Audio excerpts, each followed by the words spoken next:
대산소화 사건. 대산소화 사건은 약 24억 년 전 지구의 역사에서 매우 중요한 전환점입니다. 이 사건을 통해 지구 대기에 산소가 대량으로 축적되었고, 그 결과 지구 생태계와 대기 환경에 큰 변화가 발생했습니다. 이전까지는 산소가 거의 없는 상태에서 생명체들이 살아가고 있었고, 그들은 산소를 필요로 하지 않는 생물들이었습니다. 그러나 이 사건 이후로 지구 환경은 근본적으로 바뀌기 시작했습니다. 1. 대산소화 사건의 원인 시아노박테리아의 역할. 대산소화 사건의 주된 원인은 시아노박테리아라는 원시 생물입니다.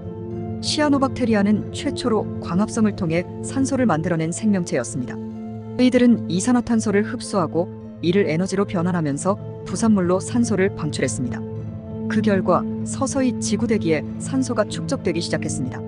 초기에는 이 산소가 해양 속 철과 결합하여 철산화물을 형성했으나, 이후에는 대기 중으로도 산소가 유입되면서 지구의 대기 성분이 크게 변화했습니다. 2. 산소의 축적과 생명체들의 대멸종. 산소가 축적되면서 당시 대부분의 생명체들에게는 큰 위기가 닥쳤습니다. 산소는 그들에게 독이나 다름없었기 때문에 많은 생명체들이 산소에 의해 멸종했습니다. 이는 지구 역사상 최초의 대멸종 사건으로 여겨집니다. 산소를 견딜 수 없는 생명체들은 빠르게 사라졌고, 반면에 산소를 이용할 수 있는 생명체들이 생존하고 번성하기 시작했습니다. 이 사건은 오늘날 우리가 아는 동물과 식물의 진화에 중요한 기틀을 마련한 사건이었습니다. 3. 지구 환경의 대격변, 오존층과 스노우볼 지구. 대산소화 사건 이후 지구의 대기에는 산소가 풍부하게 쌓이게 되었습니다. 이로 인해 지구의 대기 상층부에서는 산소 분자가 자외선을 받아 오존 5.3으로 변하게 되었고, 이로써 오존층이 형성되었습니다.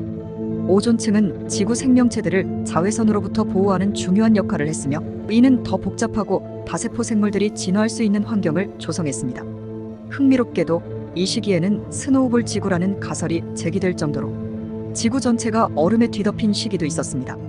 산소의 증가로 인해 이산화탄소가 감소하면서 온실 효과가 약해졌고, 그 결과 지구 전체가 얼어붙은 시기가 있었다는 것입니다. 이는 대산소화 사건이 단순히 생물학적인 변화만이 아니라 기후변화에도 큰 영향을 미쳤다는 점을 시사합니다. 4. 대산소화 사건의 장기적 영향.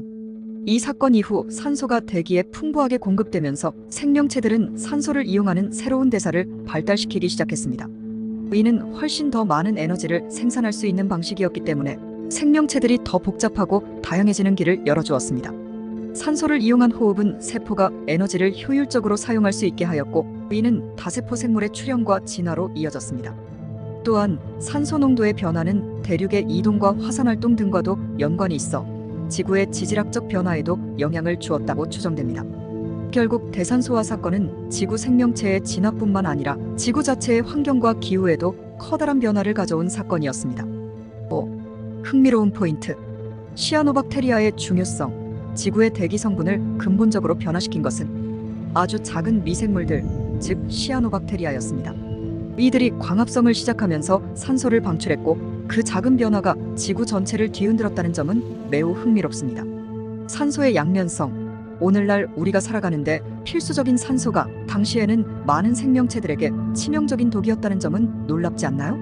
한 생명체에게 필수적인 요소가 다른 생명체에게는 치명적일 수 있다는 점은 생태계의 복잡성을 잘 보여줍니다. 지구 최초의 대멸종 대산소화 사건이 단순한 생태계 변화가 아니라 특히 강조할 만한 포인트는 지구 역사상 최초의 대멸종 사건이었다는 점입니다. 오존층의 형성 산소가 증가하면서 오늘날 우리를 자외선으로부터 보호하는 오존층이 형성되었고, 이것이 생명체들이 지표에서 살아갈 수 있는 환경을 만들어 주었다는 부분입니다. 한 생명체에게 필수적인 요소가 다른 생명체에게는 치명적일 수 있다는 점은 생태계의 복잡성을 잘 보여줍니다. 지구 최초의 대멸종 대산소화 사건이 단순한 생태계 변화가 아니라 지구 역사상 최초의 대멸종 사건이었다는 점입니다. 오존층의 형성 산소가 증가하면서 오늘날 우리를 자외선으로부터 보호하는 오존층이 형성되었고, 이것이 생명체들이 지표에서 살아갈 수 있는 환경을 만들어 주었다는 점입니다. 우리는 지구라는 한정된 자원을 가진 행성에서 살아가고 있습니다. 오늘 우리가 선택하는 행동 하나하나가 내일 이 환경을 결정합니다. 플라스틱을 줄이고 재활용을 실천하며 나무 한 그루를 심는 작은 행동들이 모여 미래 세대에게 깨끗하고 지속 가능한 지구를 물려줄 수 있습니다. 우리의 선택이 우리 아이들의 미래를 바꾸는 첫걸음이 될 수 있다는 사실을 잊지 말아야 합니다.